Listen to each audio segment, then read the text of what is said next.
রব বলে যে বান্দা আমি আছি তো, তোর এত টেনশন করার দরকার কি? সুবহানাল্লাহ। আমি রহমান আছি না, আমি মালিক আছি না, আমি খালিক আছি না, তোর এত টেনশন করস কেন? বান্দারে, অতীতের যত সাল তুই গুনাহ করছস ভুল করে, এখন তো বুঝতে পারছস যে ভুল করছস। বান্দা বলে যে আল্লাহ আমি বুঝতে পারছি।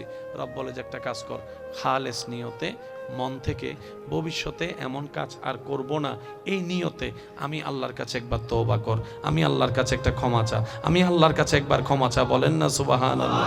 তুই মন থেকে আমি আল্লাহর কাছে অনুনয় বিনয় অনুশোচনা করে একবার তওবা কর, আমি আল্লাহ তোর সারা জীবনের গুনাহ মাফ করে দিতে রাজি। বাম কাঁধের পুরা ডায়েরি আমি একদম শেষ করে দিব। হাসরের ময়দানে সেটা কেউ খুঁজেও পাবে না আমার বান্দা 15 সালে কি গুনাহ করছে। আল্লাহ আখিরাতের সমস্ত নিয়ামত কল্যাণ আমি তোমার কাছে ভিক্ষা চাই, আমি তোমার কাছে ভিক্ষা চাই, আমি তোমার কাছে ভিক্ষা চাই। রব বলে যে শুধু আখিরাত নিবি কেন? দুনিয়াটা কি আমি আমার জন্য বানিয়েছি? আমি আল্লাহ তো দুনিয়াও বানিয়েছি তোদের জন্য। সুবহানাল্লাহ। আম গাছে আমটা আমি কেন ধরাই? যেন তোরা খেয়ে স্বাদ পাস। আমি কাঁঠালটা কেন ধরাই? যেন তোদের শরীরে পুষ্টি বাড়ে। আমি আল্লাহ শাক কেন তুলে দিই? যেন তোদের উপকার হয়। তোদের খাবারের এক খাবার বারবার ভালো লাগবে না বলে তো আমি মাছের সৃষ্টি করে দিয়েছি। সুবহানাল্লাহ বলে আমি কত প্রকার সৃষ্টি করেছি আমি আল্লাহ শুধু তোদের জন্য। ও বান্দা, দুনিয়াটাও তো আমি বানিয়েছি তোদের জন্য। দুনিয়া নিবি না কেন? দুনিয়াও নে, তবে নেগেটিভ নিস না, পজিটিভ নিস। আল্লাহ নেগেটিভ পজিটিভ কাকে বলে? রব বলে যে যেটাতে শয়তান খুশি হয় সেটা নেগেটিভ হয়, যেটাতে আমি রব খুশি হই সেটা পজিটিভ হয়ে যায়। সুবহানাল্লাহ। রব দোয়াটা শিখিয়ে দিয়েছেন এইভাবে, রব্বানা আতিনা ফিদ দুনিয়া হাসানাতাও। আল্লাহ দুনিয়ার সেই নিয়ামতগুলা আমাকে দান করো, দুনিয়ার সেই কাজগুলা আমাকে করার তৌফিক দান করো, যেই কাজগুলা আমি করলে তুমি রব খুশি হয়ে যাবা। পুরুষ জাতি বড় অদ্ভুত একটা জাতি। অনেক সময় সংসারের ভার মাথায় চলে আসলে 4-5 বছরের বাচ্চাকেও দেখা যায় ইনকাম করতে নেমে গেছে। শুধু পরিবারের মুখে খাবার তুলে দেওয়ার জন্য দিনরাত পরিশ্রম করতে রাজি আছে পুরুষ জাতি। নারী জাতির অবদান কোনো কম। পুরুষ জাতি বাহিরে সামলায়, নারী জাতি ভিতরে সামলায়। বাবারা ছাদ হয়েছেন, মারা পিলার হয়ে দাঁড়িয়ে গিয়েছে। তারপর একটা ঘর রূপ নিয়েছে, যে ঘরে আপনার আমার দৌড়াদৌড়ি হয়ে বড় হওয়া। সুবহানাল্লাহ।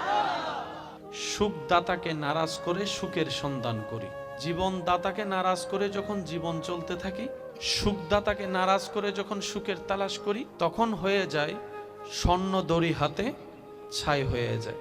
আর যারা সুখদাতাকে জীবনদাতাকে সন্তুষ্টি করে চলতে পারে, তাদের উপর সৃষ্টিকর্তা এমন দয়া করেন তারা মাটি ধরলেও স্বর্ণ হয়ে যায়। আমরা রহমত মানি মনে করি কি জানেন? রহমত মানি ভালোবাসা। রব যদি কাউকে ভালোবাসে, আমরা যেরকম ভালোবাসলে কাঁটা ফেলে ফুল দিই, রব ভালোবাসলে ফুল ছিনায় কাঁটা দেয়। আমরা কেউ কাউকে ভালোবাসলে কাঁটা ফেলে ফুল দিই, আর রব যখন কারো কল্যাণ চাই, কাউকে ভালোবাসতে চান কিংবা কাউকে ভালোবাসে, তখন আল্লাহ তাআলা ফুলটা সরায়ে কাঁটা দেয়। আমরা ভালোবাসলে পেট ভরে খাওয়াই, রব কাউকে ভালোবাসতে শুরু করলে প্লেটের ভাত কেড়ে নেয়। আমরা কাউকে ভালোবাসলে এসি রুমে রাখি, রব কাউকে ভালোবাসলে ইব্রাহিম নবীর মতো আগুনে ফেলে। আমরা কেউ কাউকে ভালোবাসলে তাকে উন্মুক্ত করে দিই, উন্মুক্ত স্বাধীন করে দিই। রব যখন কাউকে ভালোবাসে ইউসুফ আলাইহিস সালামের মতো বন্দী করে রাখে। আমাদের ভালোবাসা ধরন, রবের ভালোবাসার বহিঃপ্রকাশ এক নয়। এবার আপনি বলবেন এটা কি ধরনের ভালোবাসা হয়? যে ভালোবাসলে কাঁটা দেয়, ভালোবাসলে আগুনে ফেলে, ভালোবাসলে আপনার এসি রুমে না রেখে আগুনের মধ্যে ফেলবে, ভালোবাসলে তাকে বন্দি করে রাখবে, ভালোবাসলে তাকে সারা শরীরের মধ্যে রোগ দিবে। এটা কেমন ধরনের ভালোবাসা? জেনে রাখা ভালো, গরমের মধ্যে এসি রুম সবাই পছন্দ করে, ক্ষুধার্ত অবস্থায় খাবার সবাই। আর এই ক্ষেত্রে ভালোবাসার আসল কি নকল বোঝা যায় না। ভালোবাসা তো তখন বোঝা যায় যখন চতুর্দিকে সবকিছু স্বচ্ছতা, ফ্রেশনেস আছে, কোনো জামিলা নাই, হাতে হাত রেখেছে, এটা ভালোবাসা নয়। যখন পকেটে টাকা থাকবে না, তারপরও হাত ধরে রাখবে, এটাই না ভালোবাসা। তাই তো আমার যুবক ভাইয়েরা বলে বিপদকালে বন্ধুর পরিচয়। যখন টাকা থাকে বন্ধুর অভাব থাকে না, গাড়ি বাড়ি থাকলে বন্ধুর অভাব থাকে না, আত্মীয় স্বজনের অভাব থাকে না, আত্মীয় স্বজনের অভাব থাকে না, খবর নেওয়ার মানুষের অভাব থাকে না। আজকে আপনি অভাবের মধ্যে পড়েন, আপনরা পর্যন্ত ভুলে যাবে, ভাইয়েরা হাত ছেড়ে যাবে, বন্ধুরা চোখ উল্টাই ফেলবে। ওই মুহূর্তে যে আপনার পাশে দাঁড়াবে, তখন তো আপনি বুঝতে পারবেন সে আপনার আসল বন্ধু। ধৈর্য শুকরিয়া যে করবে সে পাবে, সে যে ধর্মেরই হোক। অহংকার যে করবে পতন তারই হবে, সে যেই ধর্মেরই হোক। এটা হচ্ছে আল্লাহ তাআলার এক বিশেষ রহমত। যেমন আল্লাহ তাআলার একটা নাম আছে রহমান, আর একটা নাম হচ্ছে আর রহিম। মনে রাখবেন, রবের রহমত ছাড়া কেউ কিচ্ছু করতে পারবে না। যারা নামাজ পড়ে তারাও খায়, সেটাও রবের রহমত। যারা নামাজ পড়ে না তারাও খায়, সেটাও রবের রহমত। কিন্তু বুঝতে হবে কোন রহমতটা কেমন। আর রহমান রবের এমন রহমত যেটার মধ্যে আল্লাহ তাআলা সব সৃষ্টিকে রেখেছেন, সব সৃষ্টিকে রেখেছেন, সুবহান আল্লাহ। আর আর রহিম এমন একটা রহমত রবের, যেটা আল্লাহ তাআলা সবাইকে দিবে না, শুধু রবের প্রিয় বান্দাদের ভিতরে, যারা স্পেশাল প্রিয় বান্দা হবে বান্দাদের ভিতরে, আল্লাহ পাক ওই রহিমের রহমতটা তাদের জন্য রেখে দিয়েছেন, সুবহান।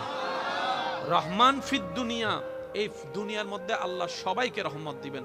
যেমন ফেরাউনের সম্পত্তিও রবের রহমত, নমরুদের ক্ষমতাও রবের রহমত, আইয়ুব আলাইহিস সালামের শারীরিক অসুস্থতাও রবের রহমত, ইউনূস আলাইহিস সালামের মাছার পেটে যাওয়া এটাও রবের রহমত, ইব্রাহিম নবীর আগুনে পড়ে যাওয়াটাও রবের রহমত। সবকিছু রবের রহমত দিয়ে ঘেরা। সবচেয়ে বুদ্ধিমান সে যে অন্যের দোষের সমুদ্রে ডুবুরি না হয়ে নিজের ভিতরে তওবা করে করে মুক্তার চাষ করে। অন্যের দোষের সমুদ্রে ডুবুরি হলে আপনি, উনি তো নোংরা হয়েছেন, ওই নোংরা সমুদ্রে ঝাঁপ দেওয়ার কারণে আপনিও নোংরা হয়ে যাবেন, আপনার সবকিছু নোংরা হয়ে যাবে। এর চাইতে বুদ্ধিমানের কাজ, ভাই তোরটা নিয়ে তুই থাক, তোর আল্লাহকে তুই জবাব দিবি, আমারটা নিয়ে আমি থাকি, আমার কবর আমাকে গোছাইতে হবে। আপনার ভুলগুলোকে নিয়ে শুধরাতে থাকেন, তওবা করতে থাকেন। অতীতের জন্য তওবা, বর্তমানের জন্য আলহামদুলিল্লাহ, ভবিষ্যতের জন্য ইনশাআল্লাহ। তিনটা শব্দকে সাথী বানায় নেন, দেখবেন যে আপনার এই দুনিয়ার জীবনটাও শান্তির জীবন হয়ে যাবে, সুবহান। অশান্তি কখন হয়?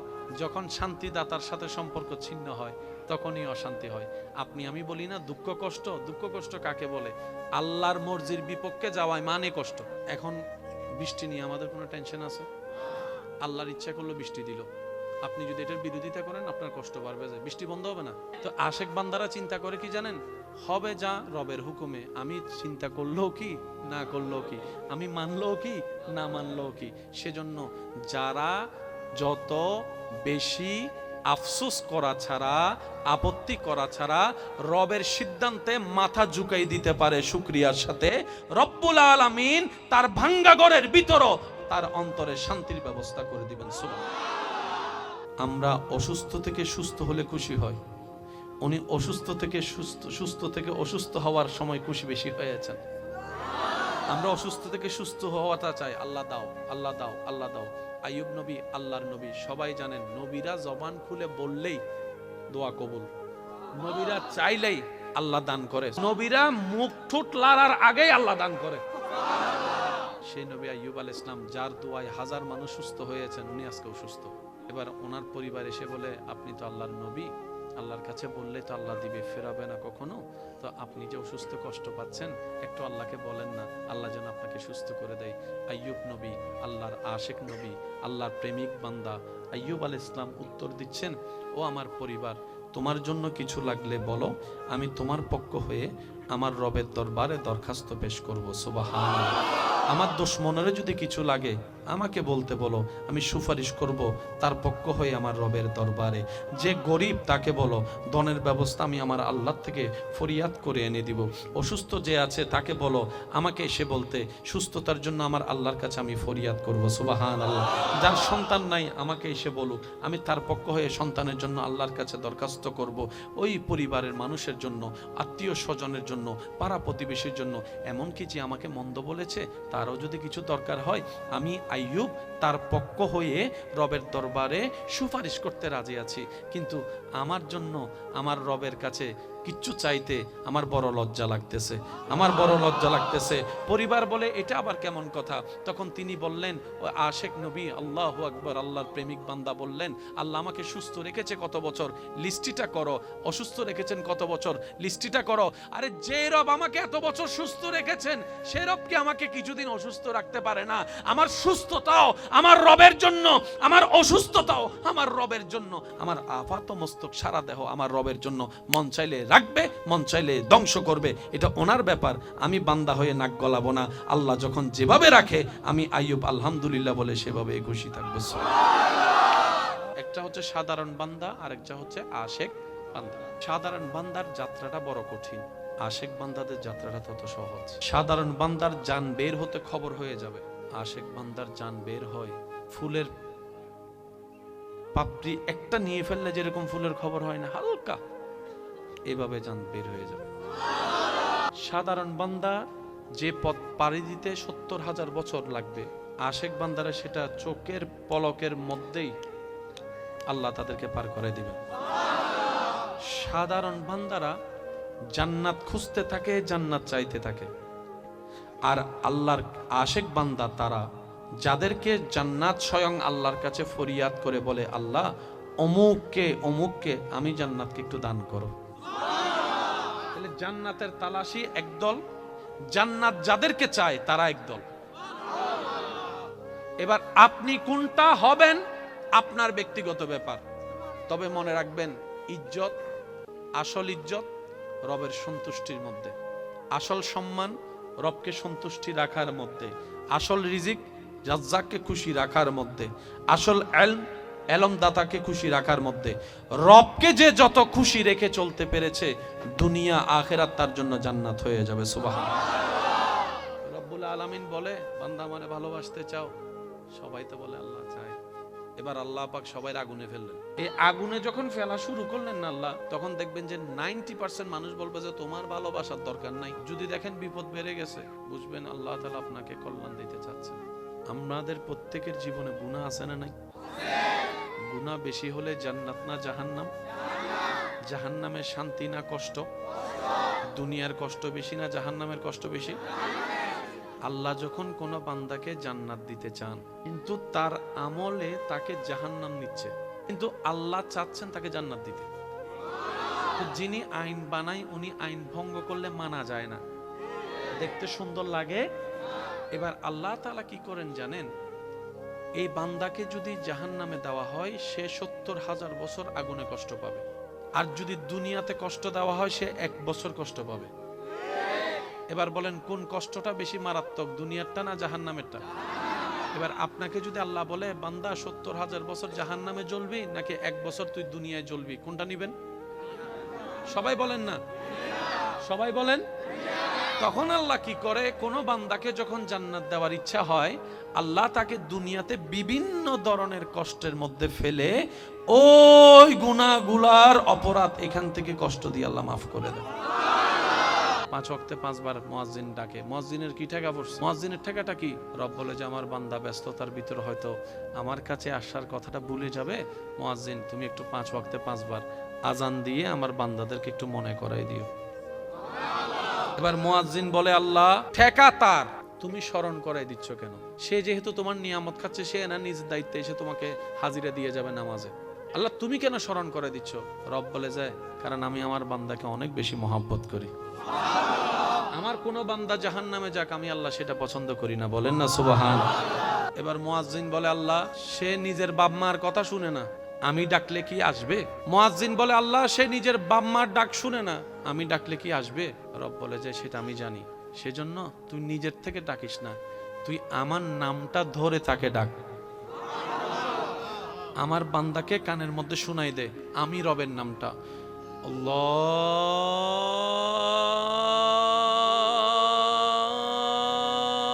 আকবার, আল্লাহু আকবার। কার নাম? মুয়াজ্জিন আল্লাহর নামটা শোনাই দিয়েছে আমাদের। মুয়াজ্জিন বলে, আমি ডাকতেছি না, যে আল্লাহ তোকে রিজিক দেয় ওই আল্লাহর দরবার থেকে ডাকটা আসছে। সুবহানাল্লাহ। যে রহমান তোকে রহমত করে ওই রহমানে তোকে ডাকতেছে। হাইয়া আলাস সালাহ, নামাজের দিকে আসো। তো রব তো জানে বান্দা লাভ ছাড়া কিছুই করে না, লাভ পাইলে দৌড়াই, লাভ না পাইলে দৌড়াই না। আল্লাহ পাক বলে যে আমার বান্দাদেরকে একটু শুনাই দে, যাতে তারা মনে না করে এই 10-20 মিনিট নামাজ পড়লে তার লস হবে, এটা যেন সে মনে না করে। তাকে শুনাই দেয় হাইয়া আলাল ফালাহ, হাইয়া আলাল ফালাহ, আসলে নামাজে লস হবে না, দুনিয়াতেও লাভ আখিরাতেও লাভ হবে। যাচ্ছি না, ডাকে সাড়া দিচ্ছি না, দোষ কাদের? দুনিয়াতে আসার সময় কি নিয়ে আসলাম? ডান হাত, বলে না ডান হাত, বাম হাত, কাপড় নাই, কাপড় কাপড় যেহেতু নাই, পকেটও দলিল, ডলার, ফোন। আসার সময় যেহেতু খালি এসেছি, আজকে এতগুলা যা আছে, যার যাই আছে, মনে রাখবেন এগুলা একটাও আপনার আমার নয়, সব রবের দান, আমাদের পাওয়া। মালিক আল্লাহ, ভিখারি আমরা। তাহলে যা আপনার আছে দিয়েছেন কে? এবার আল্লাহ যদি আপনার চোখ নিয়ে নেয়, মালিক উনি যা মন চায় তা করবে। আপনি যে কাপড়টা কিনেছেন, সাদা কাপড়ে যদি লাল রং লাগান, কেউ কথা বলতে পারে না। আবার বলেন আমাদের দেহকার? চোখ দিয়েছেন কে? কান দিয়েছেন কে? হাত দিয়েছেন কে? পা দিয়েছেন কে? একটাও আমাদের কিনা নয়, একটাও আমাদের অর্জন নয়। তো বান্দা কারা? বান্দারা বলে আসার সময় কিছু আনিনি, মালিক কেন আমার কাছে কিছু নাই, সব আমার রব আমাকে ভিক্ষা দিয়েছেন। আর ভিক্ষুক কখনো মাথা তুলে কথা বলা উচিত নয়, সর্বদা রবের দরবারে শুকরিয়া করে মাথা ঝুঁকায় রাখাটাই উত্তম। আপনার যে সম্পত্তিটা রবকে খুশি করে, দেশের সরকারকে খুশি করেন না ট্যাক্স দিয়ে কিছু পেতে গেলে, এই কথাটা একটু অধিকও লাগান না, তাহলে দেখি সব মিলে যাচ্ছে সবকিছু। কথা বলেন ঠিক কিনা? যে সম্পদ রবকে খুশি করে আপনার হবে, এই সম্পদ কখনো আপনার পরবর্তী প্রজন্মের জন্য কাল হয়ে দাঁড়াবে না, অশান্তি হয়ে দাঁড়াবে না। কথা বলেন ঠিক কিনা? আর যে সম্পদের পিছনে আল্লাহ নারাজ, চোখে দেখবেন, খাইয়া হজম করতে পারবেন না। আমি কথাটা বললাম, চোখটা বন্ধ করে আপনার জানার মধ্যে একটু ডাইনে বামে হিসাব করেন। ফেরাউনের সম্পত্তি কে ভোগ করছে? নমরুদের সম্পত্তি, এজিদের সম্পত্তি পারে নাই, সে নিজেও খাইতে পারে নাই, অন্যরাও ভোগ করতে। সেজন্য আমাদের দুইটা জিনিস বড় দরকার, একটা হচ্ছে শুকরিয়া, আর একটা হচ্ছে ধৈর্য। যে বান্দার জীবনে এই দুইটা জিনিসকে বন্ধু বানায় নিতে পারে, তার জন্য কঠিন রাস্তাও সহজ হয়ে যায়। ধৈর্য আসলে কি হবে? আপনার মুখ কন্ট্রোল হয়ে যাবে, তখন আর রাগ করে যে বউকে বাইকে যে কথাগুলা বলার কারণে সম্পর্ক নষ্ট হয়, ওই কথা আর বলাটা আসবে না, সম্পর্ক নষ্ট হবে না। বলেন না সুবহানাল্লাহ। আর শুকরিয়া হলে আপনার টেনশন কমে যাবে, শুকরিয়া হলে আপনার হার্ট অ্যাটাক কমে যাবে, শুকরিয়া হলে আপনার মাথা চুল পড়া কমে যাবে, শুকরিয়া হলে আপনি অল্পতে খুশি হওয়া শিখে যাবেন। সুবহানাল্লাহ। আর নবীজির হাদিস এখানে একটা অ্যাড করতে চাই। নবী রাহমাতুল্লিল আলামিন বলছেন, মুমিন বান্দার বিষয়টা বড়ই চমৎকার। মুমিন বান্দার বিষয়টা বড়ই চমৎকার। তারা হাসলে সদকায়ে জারিয়া, সওয়াব আর সওয়াব। তারা কান্না করলে রব করে দেয় গুনাহ মাফ। রাস্তায় হাঁটার পথে যদি কেউ একটা কাঁটা ফুটে ব্যথা সহ্য করে রবের উপর নারাজ না হয়ে খুশি থাকে, আল্লাহ তাআলা ওই বান্দার কাঁটা ফুটার ব্যথার অনুমান আল্লাহ পাক জাহান্নামের আযাব থেকে বাঁচার মতো গুনাহ মাফ করে দেন। এবার বলেন, এই কথাটা বললে এখন আপনার মিল খুঁজে পেয়ে যাবেন। আমাদের সবাই একটা কথা বলে, আল্লাহ যখন যা করে, আসলেই আল্লাহ যা করে ভালোর জন্য করে। আপনি বলছেন, ও আমার স্বামী হলো কেন, এরকম জামাই কেমনে পাইলাম? আপনার মনের ধারণা, এতগুলা মেয়ে থাকতে এ আমার বউ হলো কেন? কখনো ভাবছেন আপনার বাড়ি কোথায়, ওনার বাড়ি কোথায়, কেমনে কি? তো মুরব্বীরা বলে জোড়া তো আল্লাহ লিখে রেখেছেন। আমাদের দায়িত্বটা কি? আমাদের দায়িত্ব হচ্ছে আল্লাহ যাকে যেটা খুশি হয়ে দিয়েছেন সেটা নিয়ে নিয়ামতের শুকরিয়া করা। আপনি যদি নিয়ামতের শুকরিয়া করতে থাকেন, আপনার খারাপ স্বামীটা, আপনার খারাপ বউটাও দেখবেন যে একদিন ভালোর মতো ভালো হয়ে গিয়েছে। সুবহানাল্লাহ। আপনি যাকে ছেড়ে যেতে চাচ্ছেন খারাপ হওয়ার কারণে, অন্য জায়গায় গেলে যে এর চাইতে ভালো পাবেন নাকি খারাপ পাবেন আপনি তো জানেন না। এমনও তো হতে পারে এর চাইতে বড় 10 জালও পাইতে পারেন। সেজন্য যেটুক আছে এতটুকু আলহামদুলিল্লাহ বলতে পারার নামই হচ্ছে বান্দা। আপনি যা যা পাওয়ার জন্য করতেছেন সব এখানে আছে, সব এখানে আছে। আচ্ছা, মা বাবারা সন্তানের জন্য কি দোয়া করেন? দুনিয়াতে ভালো থাকার জন্য হালাল হারাম বাছাই না করে অনেকে তো সম্পদ জোড়াই দিচ্ছে, পাঁচতলা বিল্ডিং ও বাইন্ধে রেখে যাচ্ছে। আচ্ছা, আপনি রেখে গেলেন, এই সম্পত্তির কারণে যদি আপনার নিজের রক্তের এক ছেলে আরেক ছেলেকে হত্যা করে, এবার বলেন সম্পদ এটা আপনার জন্য নিয়ামত না গজব? বড় ছেলেও আপনার, ছোট ছেলেও আপনার। একজন আরেকজনকে খুন করে ফেলছে, কিসের কারণে? সম্পদের কারণে। এই সম্পদ যদি না থাকতো কোনটা হতো? এবার বলেন সম্পদ দিয়েছেন কে? আপনি দিয়েছেন। আল্লাহ দেয় নাই তো, সম্পত্তিটা আপনি দিয়েছেন যে, হালাল হারাম বাছাই করেন নাই। এবার আপনি কবরে বসে বসে ভাববেন দিলাম কেন? কারণ বড় ছেলেও আপনার কলিজার টুকরা, ছোট ছেলেও তো আপনার কলিজার টুকরা। আজকে আমার ছেলে ছেলেকে মেরে ফেলছে এই সম্পত্তির কারণে। আল্লাহ কি সম্পত্তি দিতে নিষেধ করেছেন? পেঁচটা লাগালাম কোথায়? সত্যি করে একটা কথা বলেন, আল্লাহ কি ব্যবসা করতে কাউকে নিষেধ করেছেন? আল্লাহ কি চাকরি করতে নিষেধ করেছেন? আল্লাহ পাক রব্বুল আলামিন কাজ করতে নিষেধ করেছেন? ইনকাম করতে নিষেধ করেছেন? পুরুষদেরকে কি পরিবার চালাইতে নিষেধ করেছেন? মা বাবা স্ত্রী সন্তানের খেয়াল রাখতে নিষেধ করেছেন? ভাইদেরকে কি ভাইদের খেয়াল রাখতে নিষেধ করেছেন? ভাইকে কি বোনের খেয়াল রাখতে নিষেধ করেছেন? কোনো মা বোনকে কি সন্তান জন্ম দিতে নিষেধ করেছেন? কোনো মাকে কি সন্তানের দায়িত্ব নিতে নিষেধ করেছেন? কোনো বউকে কি আল্লাহ শ্বশুর শাশুড়ির খেয়াল রাখতে নিষেধ করেছেন? সম্পদ কামাইতে নিষেধ করছেন? ঘর বানাইতে নিষেধ করছেন? তো ঝামেলাটা কোথায়? শুনেন, সম্পদ যেটা রবকে খুশি করে কামানো হয়, ওইটার জিম্মাদার রব হয়ে যায়। আমরা অনেক সময় দোয়া করতেও জানি না, দোয়ার সিস্টেমও জানি না। অনেক সময় মনে করি আমরা দোয়া করলে তো হয়ে যাচ্ছে। ভাই, হালাল দোয়া হারাম দোয়া পার্থক্য আছে তো। মনে রাখবেন, আপনি যা অন্যের জন্য চাইবেন সেটা আপনার কাছেই আসবে। মনে রাখবেন, অন্যের কল্যাণের জন্য করা দোয়া আপনার ভাগ্যে ফিরে আসবে মহা কল্যাণ হয়ে। খাওয়ালে রিজিক কমে না বাড়ে, দান করলে, জ্ঞান বন্টন করলে, সুখ বন্টন করলে, আল্লাহকে খুশি করার জন্য যা করবেন মনে রাখবেন এখানে লস কোনো প্রজেক্ট নেই। কল্পনার চাইতে বেশি আল্লাহ পাক দান করবেন। সুবহানাল্লাহ। যে আল্লাহ আপনার আমার কোনো যোগ্যতা না থাকার সত্ত্বেও এত কিছু দিয়েছেন, যোগ্যতা অর্জন করতে পারলে কত কিছুই না দিবেন। সুবহানাল্লাহ।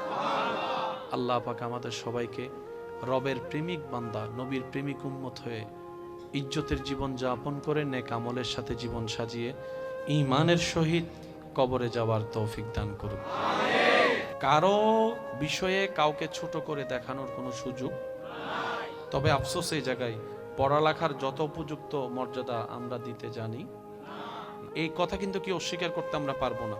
কিন্তু ইসলাম এমন পড়ালেখা শিখিয়েছেন, ইসলাম এমন পড়ালেখার জায়গায় কাজ করেছেন, যার যতটুক প্রাপ্য সম্মান ঠিক ততটুক ব্যবস্থা করে দিয়েছেন। ইসলাম সবার সম্মান বরাবর দিয়েছেন। যেমন একটা হাদিস যদি আমি আপনাদের সামনে পেশ করি, আপনারা হাজারবার শুনেছেন, মায়ের পায়ের নিচে সন্তানের, একটু জবাই বলি, মায়ের পায়ের নিচে সন্তানের, এটা আমরা সবাই জানি। আর এই হাদিসটা যতবার আমরা শুনেছি, আমাদের মেন্টালিটিটা ছিল মার মর্যাদা বুঝানো হয়েছে সন্তানকে। বুঝবেন কথা, মায়ের পায়ের নিচে সন্তানের, এর মানে কি দাঁড়ালো? সন্তানের কাছে মায়ের সম্মান কেমন হওয়া দরকার এটা বুঝিয়েছেন। এটা তো একদিক ছিল, আরেকটা দিক তো বাকি আছে। মা চিন্তা করবে, আমার পায়ের নিচে যেহেতু আমার সন্তানের বেহেশত আমার আল্লাহ দান করেছেন, সুতরাং আমি মারও দায়িত্ব আমার সন্তানকে ছোটবেলা থেকে সেইভাবে বড় করা। ছোট বাচ্চাদেরকে দেখবেন যা শিখাবেন তাই আপনাকে শোনাবে। মার পেট থেকে কেউ গালি শিখে আসে? ছোট বাচ্চারা হচ্ছে টেপ রেকর্ডারের মতো। অনেকে ছোট বাচ্চাদের সামনে অনেক কথা বলতে দ্বিধা করে না। ছোট বাচ্চা কি বুঝবে? অথচ সে জানে না দাদা আইফোন চালাইতে না পারলেও ছোট বাচ্চার নাতি এখন আইফোন বাইর করে মোটো পাতলো বাইর করে দেখতেছে। কেন অনেকে আছে অ্যান্ড্রয়েড ফোন চালাইতে পারে না, কিন্তু আপনার ছেলেরে দেন, নাতিরে দেন, কোন জায়গা থেকে যে কি ফাংশন নিয়ে আসবে। শুরুতে দেখছেন তো মুরব্বীদের হাতে মোবাইল না থাকলেও লাইভ নিয়ে বসেছিল ছোট ছোট বাচ্চারা। সবার যে জান্নাতে যাওয়ার ইচ্ছা, এই জান্নাতে যেতে গেলে ঈমান পরিপূর্ণতার সাথে সওয়াব লাগবে বেশি। গুনাহ বেশি হলে জাহান্নাম, সওয়াব বেশি হলে জান্নাত। গুনাহ কাকে বলে, সওয়াব কাকে বলে, এক কথায় বুঝবেন। শয়তান খুশি হলে, বান্দার মানুষের যে কাজে শয়তান খুশি হয় সেটার নাম গুনাহ। বান্দার যে কাজে রব খুশি হয় এটার নাম সওয়াব। এবার আমরা চলেন একটু খেয়াল করি, জায়গা দখল করলে কে খুশি হয়? ভাইয়ের জায়গা খেয়ে ফেললে কে খুশি হয়? বোনের জায়গা না দিলে কে খুশি হয়? এক সপ্তাহের জন্য টাকা না দিয়ে 10 বছর ঘুরাইলে কে খুশি হয়? আচ্ছা আচ্ছা আচ্ছা। যৌতুকের জন্য বউ ফিটাইলে কে খুশি হয়? বউকে দুর্বল ভেবে সবার সামনে গোপনে কষ্ট দেওয়া, অপমান করলে কে খুশি হয়? স্বামীর হক নষ্ট করলে কে খুশি হয়? রাস্তা বন্ধ করে দিলে কে খুশি হয়? পানি বন্ধ করে দিলে কে খুশি হয়? উপকার করে খোঁটা দিলে কে খুশি হয়? মা বাবার সাথে চিল্লাই কথা বললে কে খুশি হয়? মা বাবার সাথে বেয়াদবি করলে কে খুশি হয়? পরনারীর দিকে তাকালে কে খুশি হয়? খারাপ জিনিস দেখলে কে খুশি হয়? নামাজ না পড়লে কে খুশি হয়? রোজা ঠিক মতো না রাখলে কে খুশি হয়? যাকাত ঠিক মতো না দিলে কে খুশি হয়? রাস্তা নোংরা করে ফেললে কে খুশি হয়? মানুষকে কষ্ট দিলে কে খুশি হয়? মানুষকে অপমান করলে কে খুশি হয়? মানুষকে কথা দিয়ে আঘাত করলে কে খুশি হয়? অহংকার করলে কে খুশি হয়? হিংসা করলে কে খুশি হয়? লোভ করলে কে খুশি হয়? সুদ খাইলে কে খুশি হয়? ঘুষ খাইলে কে খুশি হয়? এবার নিজেকে প্রশ্ন করে দেখেন, এই পর্যন্ত আমরা কি রবকে বেশি খুশি করছি নাকি শয়তান? এবার আপনার হিসাব আপনি করেন। এতদিন তো অন্যের দোষ ধরছেন। এবার আসুন আমরা একটু দুনিয়াবি হিসাব মিলাই। এখানে আসার সময় মোবাইল এনেছেন, টাকা এনেছেন, কত কিছু এনেছেন। যদি কেউ আপনার থেকে সে মোবাইলটা নিয়ে আপনি ঝগড়া করবেন, কারণ কি? এটা আপনার, আপনি এনেছেন, আপনি কিনেছেন। বলেন তো আসার সময় কি এনেছি আমরা? দুনিয়াতে আসার সময় কি এনেছি? আপনি মাহফিলে আসার পরে আপনাকে একজন আইফোন রাখতে দিছে, ভাই একটা একটু রাখো আমি আসতেছি। কিছুক্ষণ পরে এসে সে আইফোনটা আপনার থেকে নিল, আপনার মন খারাপ লাগবে? বলেন, রাগ লাগবে কেন? আপনি মাথায় মনে বসিয়ে রেখেছেন এটা আমার না, সেজন্য আপনার দিতে খারাপ লাগে নাই। আর যেটা আমার নিজের মনে করে নিয়েছেন, ওই 2 টাকা হারাই গেল টেনশন। আইফোন দিয়ে দিয়েছেন, আপনার এখানেও লাগে নাই, এখানেও লাগে নাই, এটা তো আমার না। আর যে 10 টাকা হারিয়েছে এটা নিয়ে টেনশন কেন? কারণ এটাকে আপনি আমার শব্দটা যোগ লাগিয়েছেন, আমার মনে করেছেন। আমাদের হারাই গেলে আমরা টেনশন করি, কিন্তু ইব্রাহিম নবীর হারানোর পর উনি আরো খুশি। পার্থক্য এখানে মনে রাখবেন, সাধারণ বান্দা আর প্রেমিক আশেক বান্দা এক নয়। সাধারণ বান্দা পান থেকে চুন খসলেই টেনশন আর টেনশন। আর ওদিকে ইব্রাহিম নবীকে আগুনের সামনে বেঁধে রাখছে, ফেলবে, সবার চেহারা মলিন ইব্রাহিম নবীর জন্য, কিন্তু ইব্রাহিম নবীর চেহারায় প্রাণ উজ্জ্বল মুস্কি হাসি। সামান্য শরীরে একটা যদি ক্ষত হয়, আপনার আমার ব্যথা টেনশনের শেষ নাই, সাধারণ বান্দা। আর ওদিকে আল্লাহর পয়গম্বর আইয়ুব আলাইহিস সালামকে বছরের পর বছর এমন রোগে আল্লাহ দান করেছেন, উনি শুকরিয়ার খুশি। শুধু তাই নয় ভাই, শুনলে অবাক হয়ে যাবার মতো কথা। উনি সাধারণ বান্দা আর আশেক বান্দা এক।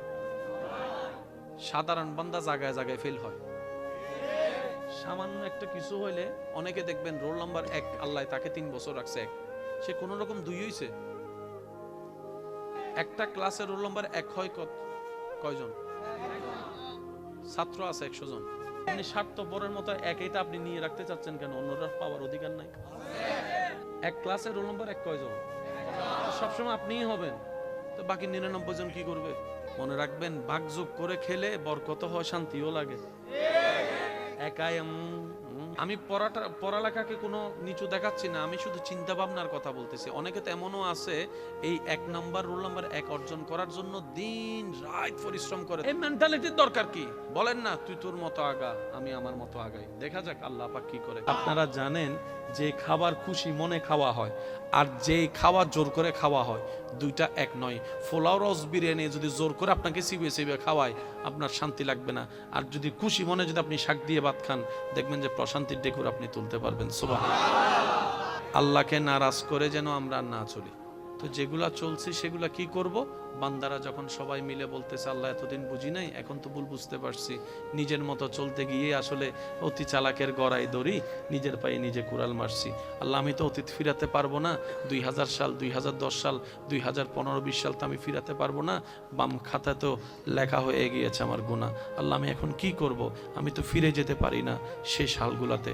এই পৃথিবীটা বড্ড সুন্দর, বড় সুন্দর, জীবনটা বড় সুন্দর নিয়ামত। প্রত্যেকটা মানুষের জীবন আল্লাহর দেওয়া একটা বড় নিয়ামত, বড় সুন্দর। আমাদের কাছে জীবনটা তো বিতৃষ্ণা লাগে কেন জানেন? দুইটা কারণ। এক নম্বর, আমরা জীবন দাতাকে নারাজ করে জীবনে চলাচল করি। বাঁচবো তো আর বাঁচবো কয়দিন? একটা সময় মানুষের ধারণা ছিল মৃত্যুবরণ করার আগে দাড়িটা তো সাদা হবে, শরীর দুর্বল হবে। আজকে থেকে 30 বছর আগেও মানুষ এই ধারণা করত। হয়তো আপনারা মুরব্বীরা অনেকে আমার সাথে একমত হবেন। আগে একটা ঘরে মানুষ মারা গেলে পুরা এলাকা খবর হয়ে যেত ওই ঘরের মানুষের সকারাত চলতেছে। এক একজন দৌড়ায় আসতো দেখার জন্য। কেউ বা চামচ করে পানি দিতেন, কেউ বা তেলাওয়াতে ব্যস্ত থাকতেন, আশেপাশে বসতেন। এই সুযোগ কিন্তু, এই দৃশ্য কিন্তু এখন দেখা যায় না। এখন সকালবেলা হোন্ডা নিয়ে বের হয়েছে, দুপুরবেলা শোনা যায় তার লাশটা মেডিকেলে পড়ে আছে। এই যে একটা জীবনের বড় চরম পরিবর্তন চলে আসছে। সবকিছুর পিছনে কিন্তু আমার ক্ষতির পিছনে আপনি দায়ী, আপনার ক্ষতির পিছনে আমি দায়ী। এবার সবাই উত্তরটা দেন। আসার সময় কি নিয়ে আসছি? দুনিয়াতে যা পাইলাম সব কার দান? যাওয়ার সময় আবার সব রেখে চলে যেতে হবে। তাহলে ভাই ভাইয়ের মধ্যে জায়গা নিয়ে এত দ্বন্দ্ব হওয়ার দরকার কি? দ্বন্দ্ব ঝগড়া করে কার কি লাভ হয়েছে আমারে দেখান। সত্যি কথা বলুন, কারো কোনো লাভ? হ্যাঁ, সময় নষ্ট হয়েছে, টেনশন বাড়ছে, কালো চুল সাদা হয়েছে, সম্পর্কের ছিন্ন নষ্ট হয়েছে, ভাই বোনের ভাইয়ের ছেলে বোনের ছেলের ভাই এরকম আত্মীয় স্বজনের বিয়েতে যাওয়া হয় নাই, এতটুকু হয়েছে। আহামরি কারো কোনো লাভ? সাধারণ বান্দার আশেক বান্দার ভিতরে আমাদের কোনটা হওয়া উচিত?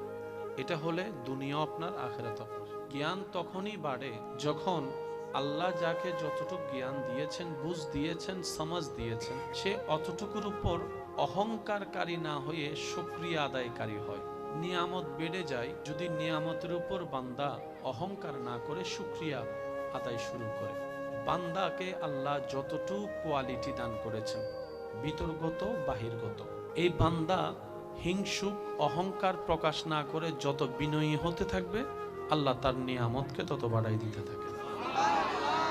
যেটার সাবস্টেন্স, মূল কথা আমরা এইভাবে বলার চেষ্টা করি সমাজে, অহংকার পতনের মূল। এটা কি একজনের জন্য না সবার জন্য?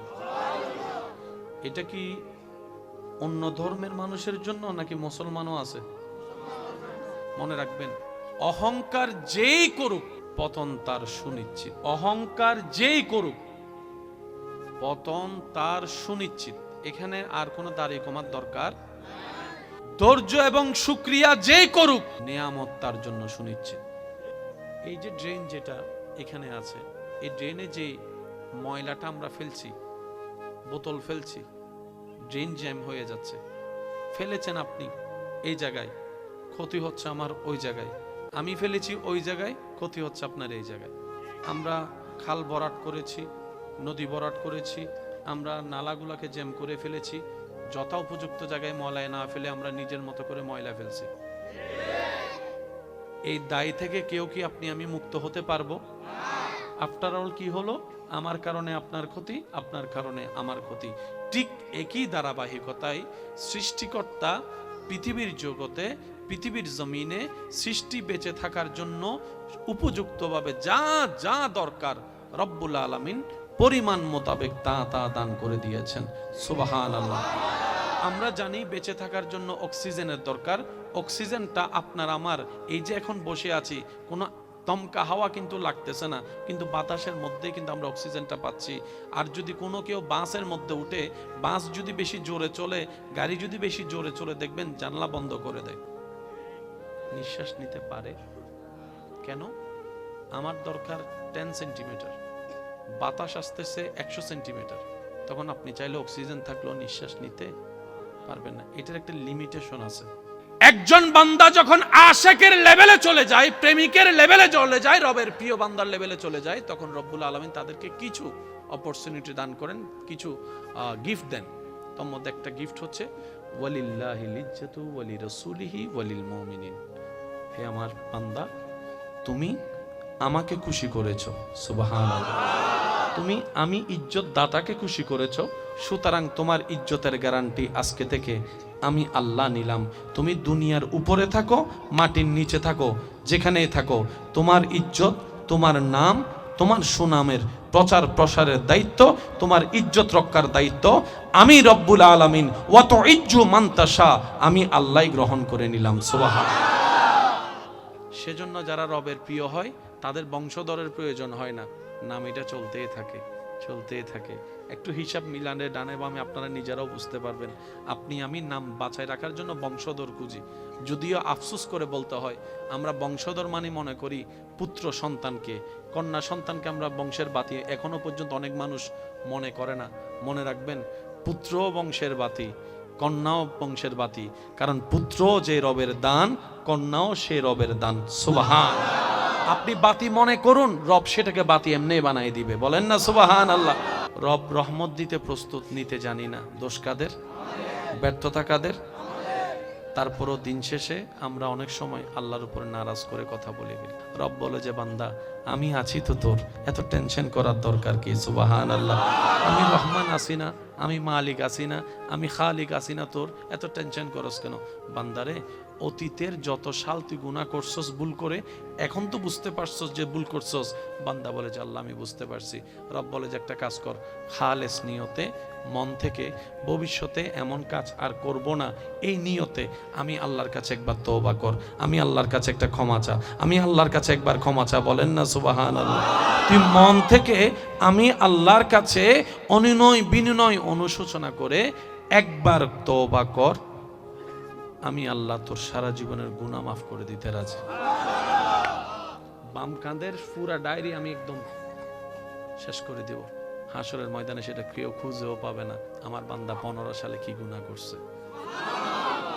আল্লাহ, আখিরাতের সমস্ত নিয়ামত কল্যাণ আমি তোমার কাছে ভিক্ষা চাই, আমি তোমার কাছে ভিক্ষা চাই, আমি তোমার কাছে ভিক্ষা চাই। রব বলে যে শুধু আখিরাত নিবি কেন? দুনিয়াটা কি আমি আমার জন্য বানিয়েছি? আমি আল্লাহ তো দুনিয়াও বানিয়েছি তোদের জন্য। সুবহানাল্লাহ। আম গাছে আমটা আমি কেন ধরাই? যেন তোরা খেয়ে স্বাদ পাস। আমি কাঁঠালটা কেন ধরাই? যেন তোদের শরীরে পুষ্টি বাড়ে। আমি আল্লাহ শাক কেন তুলে দিই? যেন তোদের উপকার হয়। তোদের খাবারের এক খাবার বারবার ভালো লাগবে না বলে তো আমি মাছের সৃষ্টি করে দিয়েছি। সুবহানাল্লাহ বলি। আমি কত প্রকার সৃষ্টি করেছি আমি আল্লাহ শুধু তোদের জন্য। ও বান্দা, দুনিয়াটাও তো আমি বানিয়েছি তোদের জন্য। দুনিয়া নিবি না কেন? দুনিয়াও নে, তবে নেগেটিভ নিস না, পজিটিভ নিস। আল্লাহ নেগেটিভ পজিটিভ কাকে বলে? রব বলে যে যেটাতে শয়তান খুশি হয় সেটা নেগেটিভ হয়, যেটাতে আমি রব খুশি হই সেটা পজিটিভ হয়ে যায়। সুবহানাল্লাহ। রব দোয়াটা শিখিয়ে দিয়েছেন এভাবে, রব্বানা আতিনা ফিদ দুনিয়া হাসানাতাও। আল্লাহ, দুনিয়ার সেই নিয়ামতগুলা আমাকে দান করো, দুনিয়ার সেই কাজগুলা আমাকে করার তৌফিক দান করো, যেই কাজগুলা আমি করলে তুমি রব খুশি হয়ে যাবা। পুরুষ জাতি বড় অদ্ভুত একটা জাতি। অনেক সময় সংসারের ভার মাথায় চলে আসলে 4-5 বছরের বাচ্চাকেও দেখা যায় ইনকাম করতে নেমে গেছে। শুধু পরিবারের মুখে খাবার তুলে দেওয়ার জন্য দিনরাত পরিশ্রম করতে রাজি আছে পুরুষ জাতি। নারী জাতির অবদান কোনো কম। পুরুষ জাতি বাহিরে সামলায়, নারী জাতি ভিতরে সামলায়। বাবারা ছাদ হয়েছেন, মারা পিলার হয়ে দাঁড়িয়ে গিয়েছে। তারপর একটা ঘর রূপ নিয়েছে, যে ঘরে আপনার আমার দৌড়াদৌড়ি হয়ে বড় হওয়া। সুবহানাল্লাহ। সুখদাতাকে নারাজ করে সুখের সন্ধান করি, জীবনদাতাকে নারাজ করে যখন জীবন চলতে থাকি, সুখদাতাকে নারাজ করে যখন সুখের তালাশ করি, তখন হয়ে যায় স্বর্ণ দড়ি হাতে ছাই হয়ে যায়। আর যারা সুখদাতাকে জীবনদাতাকে সন্তুষ্টি করে চলতে পারে, তাদের উপর সৃষ্টিকর্তা এমন দয়া করেন তারা মাটি ধরলেও স্বর্ণ হয়ে যায়। আমরা রহমত মানি মনে করি কি জানেন? রহমত মানি ভালোবাসা। রব যদি কাউকে ভালোবাসে, আমরা যেরকম ভালোবাসলে কাঁটা ফেলে ফুল দিই, রব ভালোবাসলে ফুল ছিনায় কাঁটা দেয়। আমরা কেউ কাউকে ভালোবাসলে কাঁটা ফেলে ফুল দিই, আর রব যখন কারো কল্যাণ চাই, কাউকে ভালোবাসতে চান কিংবা কাউকে ভালোবাসে, তখন আল্লাহ তাআলা ফুলটা সরায়ে কাঁটা দেয়। আমরা ভালোবাসলে পেট ভরে খাওয়াই, রব কাউকে ভালোবাসতে শুরু করলে প্লেটের ভাত কেড়ে নেয়। আমরা কাউকে ভালোবাসলে এসি রুমে রাখি, রব কাউকে ভালোবাসলে ইব্রাহিম নবীর মতো আগুনে ফেলে। আমরা কেউ কাউকে ভালোবাসলে তাকে উন্মুক্ত করে দিই, উন্মুক্ত স্বাধীন করে দিই। রব যখন কাউকে ভালোবাসে ইউসুফ আলাইহিস সালামের মতো বন্দী করে রাখে। আমাদের ভালোবাসা ধরন, রবের ভালোবাসার বহিঃপ্রকাশ এক নয়। এবার আপনি বলবেন এটা কি ধরনের ভালোবাসা হয়? যে ভালোবাসলে কাঁটা দেয়, ভালোবাসলে আগুনে ফেলে, ভালোবাসলে আপনার এসি রুমে না রেখে আগুনের মধ্যে ফেলবে, ভালোবাসলে তাকে বন্দি করে রাখবে, ভালোবাসলে তাকে সারা শরীরের মধ্যে রোগ দিবে, এটা কেমন ধরনের ভালোবাসা? জেনে রাখা ভালো, গরমের মধ্যে এসি রুম সবাই পছন্দ করে, ক্ষুধার্ত অবস্থায় খাবার সবাই, আর এই ক্ষেত্রে ভালোবাসা আসল কি নকল বোঝা যায় না। ভালোবাসা তো তখন বোঝা যায় যখন চতুর্দিকে সবকিছু স্বচ্ছতা, ফ্রেশনেস আছে, কোনো জামিলা নাই, হাতে হাত রেখেছে, এটা ভালোবাসা নয়। যখন পকেটে টাকা থাকবে না তারপরও হাত ধরে রাখবে, এটাই না ভালোবাসা। তাই তো আমার যুবক ভাইয়েরা বলে বিপদকালে বন্ধুর পরিচয়। যখন টাকা থাকে বন্ধুর অভাব থাকে না, গাড়ি বাড়ি থাকলে বন্ধুর অভাব থাকে না, আত্মীয় স্বজনের অভাব থাকে না, আত্মীয় স্বজনের অভাব থাকে না, খবর নেওয়ার মানুষের অভাব থাকে না। আজকে আপনি অভাবের মধ্যে পড়েন, আপনরা পর্যন্ত ভুলে যাবে, ভাইয়েরা হাত ছেড়ে যাবে, বন্ধুরা চোখ উল্টাই ফেলবে। ওই মুহূর্তে যে আপনার পাশে দাঁড়াবে তখন তো আপনি বুঝতে পারবেন সে আপনার আসল বন্ধু। ধৈর্য শুকরিয়া যে করবে সে পাবে, সে যে ধর্মেরই হোক। অহংকার যে করবে পতন তারই হবে, সে যেই ধর্মেরই হোক। এটা হচ্ছে আল্লাহ তাআলার এক বিশেষ রহমত। যেমন আল্লাহ তাআলার একটা নাম আছে রহমান, আর একটা নাম হচ্ছে আর রহিম। মনে রাখবেন, রবের রহমত ছাড়া কেউ কিচ্ছু করতে পারবে না। যারা নামাজ পড়ে তারাও খায়, সেটাও রবের রহমত, যারা নামাজ পড়ে না তারাও খায়, সেটাও রবের রহমত। কিন্তু বুঝতে হবে কোন রহমতটা কেমন। আর রহমান রবের এমন রহমত যেটার মধ্যে আল্লাহ তাআলা সব সৃষ্টিকে রেখেছেন, সব সৃষ্টিকে রেখেছেন, সুবহান আল্লাহ। আর আর রহিম এমন একটা রহমত রবের যেটা আল্লাহ তাআলা সবাইকে দিবে না, শুধু রবের প্রিয় বান্দাদের ভিতর যারা স্পেশাল প্রিয় বান্দা হবে, বান্দাদের ভিতরে আল্লাহ পাক ওই রহিমের রহমতটা তাদের জন্য রেখে দিয়েছেন, সুবহান। রহমান ফিদ দুনিয়া, এই দুনিয়ার মধ্যে আল্লাহ সবাইকে রহমত দিবেন। যেমন ফেরাউনের সম্পত্তিও রবের রহমত, নমরুদের ক্ষমতাও রবের রহমত, আইয়ুব আলাইহিস ইসলামের শারীরিক অসুস্থতাও রবের রহমত, ইউনুস আলাইহিস ইসলামের মাছার পেটে যাওয়া এটাও রবের রহমত, ইব্রাহিম নবীর আগুনে পড়ে যাওয়াটাও রবের রহমত। সবকিছু রবের রহমত দিয়ে ঘেরা। সবচেয়ে বুদ্ধিমান সে যে অন্যের দোষের সমুদ্রে ডুবুরি না হয়ে নিজের ভিতরে তওবা করে করে মুক্তার চাষ করে। অন্যের দোষের সমুদ্রে ডুবুরি হলে আপনি, উনি তো নোংরা হয়েছেন, ওই নোংরা সমুদ্রে ঝাঁপ দেওয়ার কারণে আপনিও নোংরা হয়ে যাবেন, আপনার সব কিছু নোংরা হয়ে যাবে। এর চাইতে বুদ্ধিমানের কাজ, ভাই তোরটা নিয়ে তুই থাক, তোর আল্লাহকে তুই জবাব দিবি, আমারটা নিয়ে আমি থাকি, আমার কবর আমাকে গোছাইতে হবে। আপনার ভুলগুলাকে নিয়ে শুধরাতে থাকেন, তওবা করতে থাকেন। অতীতের জন্য তওবা, বর্তমানের জন্য আলহামদুলিল্লাহ, ভবিষ্যতের জন্য ইনশাআল্লাহ। তিনটা শব্দকে সাথী বানায় নেন, দেখবেন যে আপনার এই দুনিয়ার জীবনটাও শান্তির জীবন হয়ে যাবে, সুবহান। অশান্তি কখন হয়? যখন শান্তিদাতার সাথে সম্পর্ক ছিন্ন হয়, তখনই অশান্তি হয়। আপনি আমি বলি না দুঃখ কষ্ট, দুঃখ কষ্ট কাকে বলে? আল্লাহর মর্জির বিপক্ষে যাওয়ায় মানে কষ্ট। এখন বৃষ্টি নিয়ে আমাদের কোনো টেনশন আছে? আল্লাহর ইচ্ছা করলো বৃষ্টি দিল, আপনি যদি এটার বিরোধিতা করেন আপনার কষ্ট বাড়বে, যে বৃষ্টি বন্ধ হবে না। তো আশেক বান্দারা চিন্তা করে কি জানেন? হবে যা রবের হুকুমে, আমি চিন্তা করলেও কি না করলেও কি, আমি মানলেও কি না মানলেও কি। সেজন্য যারা যত বেশি আফসোস করা ছাড়া, আপত্তি করা ছাড়া রবের সিদ্ধান্তে মাথা ঝুঁকাই দিতে পারে শুকরিয়ার সাথে, রব্বুল আলামিন তার ভাঙ্গা ঘরের ভিতরও তার অন্তরে শান্তির ব্যবস্থা করে দিবেন, সুবহান। আমরা অসুস্থ থেকে সুস্থ হলে খুশি হয়, উনি অসুস্থ থেকে সুস্থ, সুস্থ থেকে অসুস্থ হওয়ার সময় খুশি বেশি হয়েছেন। আমরা অসুস্থ থেকে সুস্থ হওয়াটা চাই, আল্লাহ দাও, আল্লাহ দাও, আল্লাহ দাও। আইয়ুব নবী আল্লাহর নবী, সবাই জানেন নবীরা জবান খুলে বললেই দোয়া কবুল, নবীরা চাইলেই আল্লাহ দান করে, নবীরা মুখ ঠোঁট লড়ার আগেই আল্লাহ দান করে। সেই নবী আইয়ুব আলাইহিস সালাম যার দোয়ায় হাজার মানুষ সুস্থ হয়েছেন, উনি আজকে অসুস্থ। এবার ওনার পরিবার এসে বলে আপনি তো আল্লাহর নবী, আল্লাহর কাছে বললে তো আল্লাহ দিবে, ফেরাবে না কখনো, তো আপনি যে অসুস্থ কষ্ট পাচ্ছেন একটু আল্লাহকে বলেন না, আল্লাহ যেন আপনাকে সুস্থ করে দেয়। আইয়ুব নবী আল্লাহর আশেক নবী, আল্লাহর প্রেমিক বান্দা আইয়ুব আলাইহিস সালাম উত্তর দিচ্ছেন, ও আমার পরিবার, তোমার জন্য কিছু লাগলে বলো, আমি তোমার পক্ষ হয়ে আমার রবের দরবারে দরখাস্ত পেশ করব। সুবহানাল্লাহ। আমার দুশমনেরও যদি কিছু লাগে আমাকে বলতে বলো, আমি সুপারিশ করব তার পক্ষ হয়ে আমার রবের দরবারে। যে গরিব তাকে বলো, ধনের ব্যবস্থা আমি আমার আল্লাহ থেকে ফরিয়াদ করে এনে দিব। অসুস্থ যে আছে তাকে বলো, আমাকে এসে বলতে, সুস্থতার জন্য আমার আল্লাহর কাছে আমি ফরিয়াদ করব। সুবহানাল্লাহ। যার সন্তান নাই আমাকে এসে বলুক, আমি তার পক্ষ হয়ে সন্তানের জন্য আল্লাহর কাছে দরখাস্ত করব। ওই পরিবারের মানুষের জন্য, আত্মীয় স্বজনের জন্য, পাড়া প্রতিবেশীর জন্য, এমনকি যে আমাকে মন্দ বলেছে তারও যদি কিছু দরকার হয়, আমি আইয়ুব তার পক্ষ হয়ে রবের দরবারে সুপারিশ করতে রাজি আছি। কিন্তু আমার জন্য আমার রবের কাছে কিচ্ছু চাইতে আমার বড় লজ্জা লাগতেছে, আমার বড় লজ্জা লাগতেছে। পরিবার বলে, এটা আবার কেমন কথা? তখন তিনি বললেন, ও আশেক নবী, আল্লাহু আকবার, আল্লাহর প্রেমিক বান্দা বললেন, আল্লাহ আমাকে সুস্থ রেখেছে কত বছর, লিস্টিটা করো। অসুস্থ রেখেছেন কত বছর, লিস্টিটা করো। আরে যে রব আমাকে এত বছর সুস্থ রেখেছেন, সে রব কি আমাকে কিছুদিন অসুস্থ রাখতে পারে না? আমার সুস্থতাও আমার রবের জন্য, আমার অসুস্থতাও আমার রবের জন্য, আমার আপাত মস্তক সারা দেহ আমার রবের জন্য। মন চাইলে রাখবে, মন চাইলে ধ্বংস করবে, এটা ওনার ব্যাপার। আমি বান্দা হয়ে নাক গলাবো না। আল্লাহ যখন যেভাবে রাখে আমি আইয়ুব আলহামদুলিল্লাহ বলে সেভাবে খুশি থাকবো।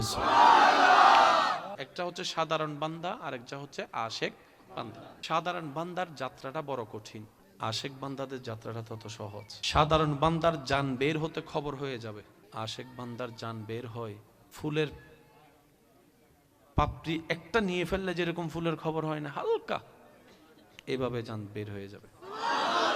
সাধারণ বান্দা যে পথ পাড়ি দিতে ৭০,০০০ বছর লাগবে, আশেক বান্দারা সেটা চোখের পলকের মধ্যেই আল্লাহ তাদেরকে পার করে দিবেন। সাধারণ বান্দারা জান্নাত খুঁজতে থাকে, জান্নাত চাইতে থাকে। আর আল্লাহর আশেক বান্দা তারা যাদেরকে জান্নাত স্বয়ং আল্লাহর কাছে ফরিয়াদ করে বলে, আল্লাহ অমুককে অমুককে আমি জান্নাতকে একটু দান করো। তাহলে জান্নাতের তালাশি একদল, জান্নাত যাদেরকে চায় তারা একদল। এবার আপনি কোনটা হবেন আপনার ব্যক্তিগত ব্যাপার। তবে মনে রাখবেন, ইজ্জত, আসল ইজ্জত রবের সন্তুষ্টির মধ্যে, আসল সম্মান রবকে সন্তুষ্টি রাখার মধ্যে, আসল রিজিক রাজ্জাককে খুশি রাখার মধ্যে, আসল এলম দাতাকে খুশি রাখার মধ্যে। রবকে যে যত খুশি রেখে চলতে পেরেছে, দুনিয়া আখেরাত তার জন্য জান্নাত হয়ে যাবে। সুবহানাল্লাহ। রব্বুল আলামিন বলে, বান্দা আমারে ভালোবাসতে চাও? সবাই তো বলে আল্লাহ চাই। এবার আল্লাহ পাক সবাই আগুনে ফেললেন। এই আগুনে যখন ফেলা শুরু করলেন না আল্লাহ, তখন দেখবেন যে 90% মানুষ বলবে যে তোমার ভালোবাসার দরকার নাই। যদি দেখেন বিপদ বেড়ে গেছে, বুঝবেন আল্লাহ তাআলা আপনাকে কল্যাণ দিতে চাচ্ছেন। আমাদের প্রত্যেকের জীবনে গুনাহ আছে না নাই? গুনাহ বেশি হলে জান্নাত না জাহান্নাম? জাহান্নামের শান্তি না কষ্ট? দুনিয়ার কষ্ট বেশি না জাহান্নামের কষ্ট বেশি? আল্লাহ যখন কোন বান্দাকে জান্নাত দিতে চান, কিন্তু তার আমলে তাকে জাহান্নাম নিচ্ছে, কিন্তু আল্লাহ চাচ্ছেন তাকে জান্নাত দিতে।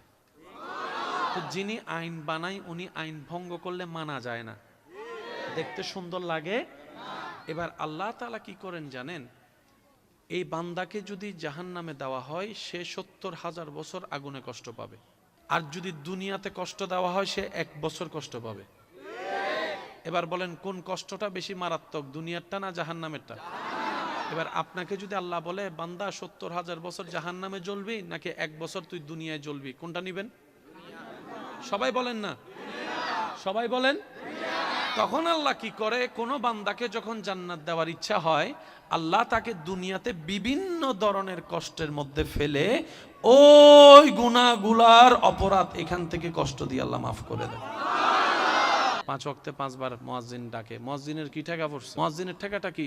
রব বলে যে আমার বান্দা ব্যস্ততার ভিতরে হয়তো আমার কাছে আসার কথাটা ভুলে যাবে, মুয়াজ্জিন তুমি একটু 5 ওয়াক্তে 5 বার আজান দিয়ে আমার বান্দাদেরকে একটু মনে করাই দিও। এবার মুয়াজ্জিন বলে, আল্লাহ ঠেকা তার, তুমি স্মরণ করাই দিচ্ছ কেন? সে যেহেতু তোমার নিয়ামত খাচ্ছে, সে না নিজ দায়িত্বে এসে তোমাকে হাজিরা দিয়ে যাবে নামাজে, আল্লাহ তুমি কেন স্মরণ করে দিচ্ছ? রব বলে যায়, কারণ আমি আমার বান্দাকে অনেক বেশি মহব্বত করি। আমার কোন বান্দা জাহান্নামে যাক, আমি আল্লাহ সেটা পছন্দ করি না। বলেন না সুবহান। এবার মুয়াজ্জিন বলে, আল্লাহ সে নিজের বাপ মার কথা শুনে না, আমি ডাকলে কি আসবে? মুয়াজ্জিন বলে আল্লাহ সে নিজের বাম্মার ডাক শুনে না, আমি ডাকলে কি আসবে? রব বলে যে সেটা আমি জানি, সেজন্য তুই নিজের থেকে ডাকিস না, তুই আমার নামটা ধরে তাকে ডাক। আমার বান্দাকে কানের মধ্যে শোনাই দে আমি রবের নামটা, আল্লাহু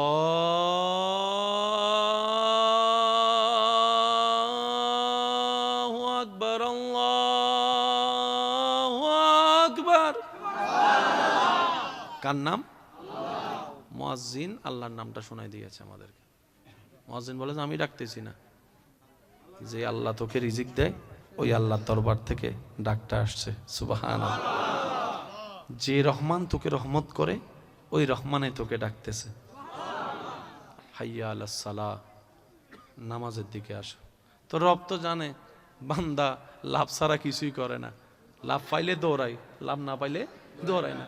আল্লাহ পাক বলে যে আমার বান্দাদেরকে একটু শুনাই দে, যাতে তারা মনে না করে এই 10-20 মিনিট নামাজ পড়লে তার লস হবে, এটা যেন সে মনে না করে, তাকে শুনাই দেয় হাইয়া আলাল ফালাহ, হাইয়া আলাল ফালাহ। আসলে নামাজে লস হবে না, দুনিয়াতেও লাভ আখিরাতেও লাভ হবে। যাচ্ছি না, ডাকে সাড়া দিচ্ছি না, দোষ কাদের? দুনিয়াতে আসার সময় কি নিয়ে আসলাম? ডান হাত, বলে না ডান হাত, বাম হাত, কাপড় নাই, কাপড়, কাপড় যেহেতু নাই পকেটও, দলিল, ডলার, ফোন। আসার সময় যেহেতু খালি এসেছি, আজকে এতগুলা যা আছে, যার যাই আছে, মনে রাখবেন এগুলো একটাও আপনার আমার নয়, সব রবের দান, আমাদের পাওয়া। মালিক আল্লাহ, ভিখারি আমরা। তাহলে যা আপনার আছে দিয়েছেন কে? এবার আল্লাহ যদি আপনার চোখ নিয়ে নেয়, মালিক উনি যা মন চায় তা করবে। আপনি যে কাপড়টা কিনেছেন, সাদা কাপড়ে যদি লাল রং লাগান, কেউ কথা বলতে পারে না। আর বলেন আমাদের দেহ কার? চোখ দিয়েছেন কে? কান দিয়েছেন কে? হাত দিয়েছেন কে? পা দিয়েছেন কে? একটাও আমাদের কিনা নয়, একটাও আমাদের অর্জন নয়। তো বান্দা কারা? বান্দারা বলে আসার সময় কিছু আনিনি, মালিক কি আর আমার কাছে কিছু নাই, সব আমার রব আমাকে ভিক্ষা দিয়েছেন। আর ভিক্ষুক কখনো মাথা তুলে কথা বলা উচিত নয়, সর্বদা রবের দরবারে শুকরিয়া করে মাথা ঝুঁকায় রাখাটাই উত্তম। আপনার যে সম্পত্তিটা রবকে খুশি করে, দেশের সরকারকে খুশি করেন না ট্যাক্স দিয়ে কিছু পেতে গেলে, এই কথাটা একটু অধিকও লাগান না, তাহলে তো হিসাব মিলে যাচ্ছে সবকিছু। কথা বলেন ঠিক কিনা?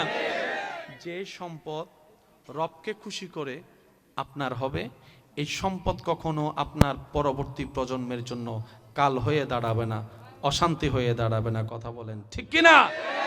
আর যে সম্পদের পিছনে আল্লাহ নারাজ, চোখে দেখবেন, খাইয়া হজম করতে পারবেন না। আমি কথাটা বললাম, চোখটা বন্ধ করে আপনার জানার মধ্যে একটু ডাইনে বামে হিসাব করেন। ফেরাউনের সম্পত্তি কে ভোগ করছে? নমরুদের সম্পত্তি, এজিদের সম্পত্তি পারে নাই, সে নিজেও খাইতে পারে নাই, অন্যরাও ভোগ করতে। সেজন্য আমাদের দুইটা জিনিস বড় দরকার, একটা হচ্ছে শুকরিয়া, আর একটা হচ্ছে ধৈর্য। যে বান্দার জীবনে এই দুইটা জিনিসকে বন্ধু বানায় নিতে পারে, তার জন্য কঠিন রাস্তাও সহজ হয়ে যায়। ধৈর্য আসলে কি হবে? আপনার মুখ কন্ট্রোল হয়ে যাবে, তখন আর রাগ করে যে বউকে বাইকে যে কথাগুলা বলার কারণে সম্পর্ক নষ্ট হয়, ওই কথা আর বলাটা আসবে না, সম্পর্ক নষ্ট হবে না। বলেন না সুবহানাল্লাহ। আর শুকরিয়া হলে আপনার টেনশন কমে যাবে, শুকরিয়া হলে আপনার হার্ট অ্যাটাক কমে যাবে, শুকরিয়া হলে আপনার মাথা চুল পড়া কমে যাবে, শুকরিয়া হলে আপনি অল্পতে খুশি হওয়া শিখে যাবেন। সুবহানাল্লাহ। আর নবীজির হাদিস এখানে একটা অ্যাড করতে চাই। নবী রাহমাতুল্লিল আলামিন বলছেন, মুমিন বান্দার বিষয়টা বড়ই চমৎকার, মুমিন বান্দার বিষয়টা বড়ই চমৎকার। তারা হাসলে সদকায়ে জারিয়া, সওয়াব আর সওয়াব। তারা কান্না করলে রব করে দেয় গুনাহ মাফ।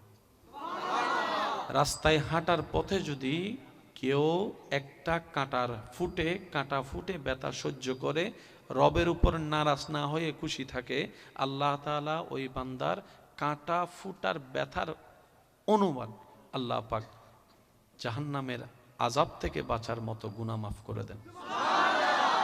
এবার বলেন, এই কথাটা বললে এখন আপনার মিল খুঁজে পেয়ে যাবেন। আমাদের সবাই একটা কথা বলে, আল্লাহ যখন যা করে, আসলেই আল্লাহ যা করে ভালোর জন্য করে। আপনি বলছেন ও আমার স্বামী হলো কেন, এরকম জামাই কেমনে পাইলাম? আপনার মনের ধারণা এতগুলা মেয়ে থাকতে এ আমার বউ হলো কেন? কখনো ভাবছেন আপনার বাড়ি কোথায়, ওনার বাড়ি কোথায়, কেমনে কি? তো মুরব্বীরা বলে জোড়া তো আল্লাহ লিখে রেখেছেন। আমাদের দায়িত্বটা কি? আমাদের দায়িত্ব হচ্ছে আল্লাহ যাকে যেটা খুশি হয়ে দিয়েছেন সেটা নিয়ে নিয়ামতের শুকরিয়া করা। আপনি যদি নিয়ামতের শুকরিয়া করতে থাকেন, আপনার খারাপ স্বামীটা, আপনার খারাপ বউটাও দেখবেন যে একদিন ভালোর মতো ভালো হয়ে গিয়েছে। সুবহানাল্লাহ। আপনি যাকে ছেড়ে যেতে চাচ্ছেন খারাপ হওয়ার কারণে, অন্য জায়গায় গেলে যে এর চাইতে ভালো পাবেন নাকি খারাপ পাবেন আপনি তো জানেন না। এমনও তো হতে পারে এর চাইতে বড় 10 জালও পাইতে পারেন। সেজন্য যেটুক আছে এতটুকু আলহামদুলিল্লাহ বলতে পারার নামই হচ্ছে বান্দা। আপনি যা যা পাওয়ার জন্য করতেছেন সব এখানে আছে, সব এখানে আছে। আচ্ছা, মা বাবারা সন্তানের জন্য কি দোয়া করেন? দুনিয়াতে ভালো থাকার জন্য হালাল হারাম বাছাই না করে অনেকে তো সম্পদ জোড়াই দিচ্ছে, 5 তলা বিল্ডিংও বাইন্ধে রেখে যাচ্ছে। আচ্ছা, আপনি রেখে গেলেন, এই সম্পত্তির কারণে যদি আপনার নিজের রক্তের এক ছেলে আরেক ছেলেকে হত্যা করে, এবার বলেন সম্পদ এটা আপনার জন্য নিয়ামত না গজব? বড় ছেলেও আপনার, ছোট ছেলেও আপনার। একজন আরেকজনকে খুন করে ফেলছে, কিসের কারণে? সম্পদের কারণে। এই সম্পদ যদি না থাকতো কোনটা হতো? এবার বলেন সম্পদ দিয়েছেন কে? আপনি দিয়েছেন। আল্লাহ দেয় নাই তো, সম্পত্তিটা আপনি দিয়েছেন যে। হালাল হারাম বাছাই করেন নাই। এবার আপনি কবরে বসে বসে ভাববেন দিলাম কেন? কারণ বড় ছেলেও আপনার কলিজার টুকরা, ছোট ছেলেও তো আপনার কলিজার টুকরা। আজকে আমার ছেলে ছেলেকে মেরে ফেলছে এই সম্পত্তির কারণে। আল্লাহ কি সম্পত্তি দিতে নিষেধ করেছেন? প্যাঁচটা লাগালাম কোথায়? সত্যি করে একটা কথা বলেন, আল্লাহ কি ব্যবসা করতে কাউকে নিষেধ করেছেন? আল্লাহ কি চাকরি করতে নিষেধ করেছেন? আল্লাহ পাক রব্বুল আলামিন কাজ করতে নিষেধ করেছেন? ইনকাম করতে নিষেধ করেছেন? পুরুষদেরকে কি পরিবার চালাইতে নিষেধ করেছেন? মা বাবা স্ত্রী সন্তানের খেয়াল রাখতে নিষেধ করেছেন? ভাইদেরকে কি ভাইদের খেয়াল রাখতে নিষেধ করেছেন? ভাইকে কি বোনের খেয়াল রাখতে নিষেধ করেছেন? কোনো মা বোনকে কি সন্তান জন্ম দিতে নিষেধ করেছেন? কোনো মাকে কি সন্তানের দায়িত্ব নিতে নিষেধ করেছেন? কোনো বউকে কি আল্লাহ শ্বশুর শাশুড়ির খেয়াল রাখতে নিষেধ করেছেন? সম্পদ কামাইতে নিষেধ করছেন? ঘর বানাইতে নিষেধ করছেন? তো ঝামেলাটা কোথায়? শুনেন, সম্পদ যেটা রবকে খুশি করে কামানো হয় ওইটার জিম্মাদার রব হয়ে যায়। আমরা অনেক সময় দোয়া করতেও জানি না, দোয়ার সিস্টেমও জানি না। অনেক সময় মনে করি আমরা দোয়া করলে তো হয়ে যাচ্ছে। ভাই, হালাল দোয়া হারাম দোয়া পার্থক্য আছে তো। মনে রাখবেন, আপনি যা অন্যের জন্য চাইবেন সেটা আপনার কাছেই আসবে। মনে রাখবেন, অন্যের কল্যাণের জন্য করা দোয়া আপনার ভাগ্যে ফিরে আসবে মহা কল্যাণ হয়ে। খাওয়ালে রিজিক কমে না বাড়ে, দান করলে, জ্ঞান বন্টন করলে, সুখ বন্টন করলে, আল্লাহকে খুশি করার জন্য যা করবেন মনে রাখবেন এখানে লস কোনো প্রজেক্ট নেই। কল্পনার চাইতে বেশি আল্লাহ পাক দান করবেন। সুবহানাল্লাহ। যে আল্লাহ আপনার আমার কোনো যোগ্যতা না থাকার সত্ত্বেও এত কিছু দিয়েছেন, যোগ্যতা অর্জন করতে পারলে কত কিছুই না দিবেন। সুবহানাল্লাহ। আল্লাহ পাক আমাদের সবাইকে রবের প্রেমিক বান্দা, নবীর প্রেমিক উম্মত হয়ে ইজ্জতের জীবন যাপন করে নেক আমলের সাথে জীবন সাজিয়ে ঈমানের সহিত কবরে যাওয়ার তৌফিক দান করুন। কারো বিষয়ে কাউকে ছোট করে দেখানোর কোনো সুযোগ নাই। তবে আফসোস এই জায়গায়, পড়ালেখার যত উপযুক্ত মর্যাদা আমরা দিতে জানি এই কথা কিন্তু কি অস্বীকার করতে আমরা পারবো না। কিন্তু ইসলাম এমন পড়ালেখা শিখিয়েছেন, ইসলাম এমন পড়ালেখার জায়গায় কাজ করেছেন যার যতটুক প্রাপ্য সম্মান ঠিক ততটুক ব্যবস্থা করে দিয়েছেন। ইসলাম সবার সম্মান বরাবর দিয়েছেন। যেমন একটা হাদিস যদি আমি আপনাদের সামনে পেশ করি, আপনারা হাজারবার শুনেছেন, মায়ের পায়ের নিচে সন্তানের, একটু জবাই বলি, মায়ের পায়ের নিচে সন্তানের, এটা আমরা সবাই জানি। আর এই হাদিসটা যতবার আমরা শুনেছি আমাদের মেন্টালিটিটা ছিল মার মর্যাদা বুঝানো হয়েছে সন্তানকে। বুঝবেন কথা, মায়ের পায়ের নিচে সন্তানের, এর মানে কি দাঁড়ালো? সন্তানের কাছে মায়ের সম্মান কেমন হওয়া দরকার এটা বুঝিয়েছেন। এটা তো একদিক ছিল, আরেকটা দিক তো বাকি আছে।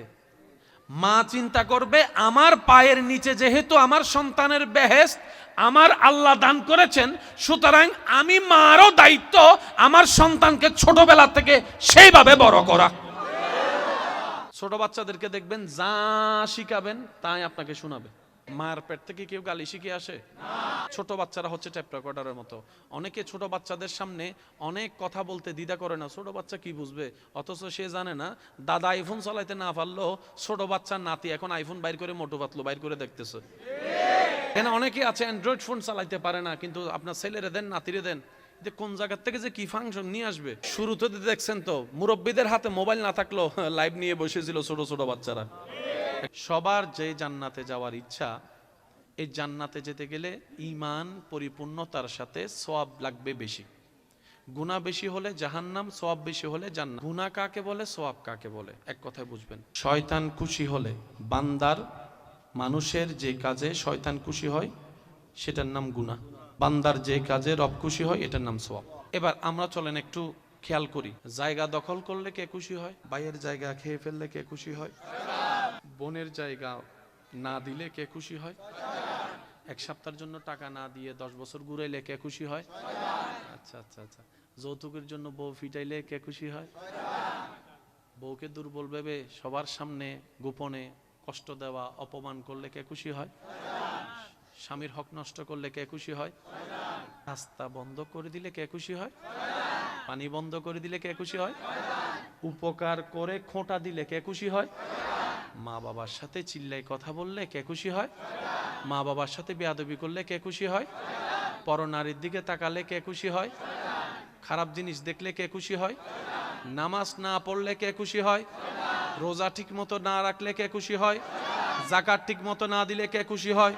রাস্তা নোংরা করে ফেললে কে খুশি হয়? মানুষকে কষ্ট দিলে কে খুশি হয়? মানুষকে অপমান করলে কে খুশি হয়?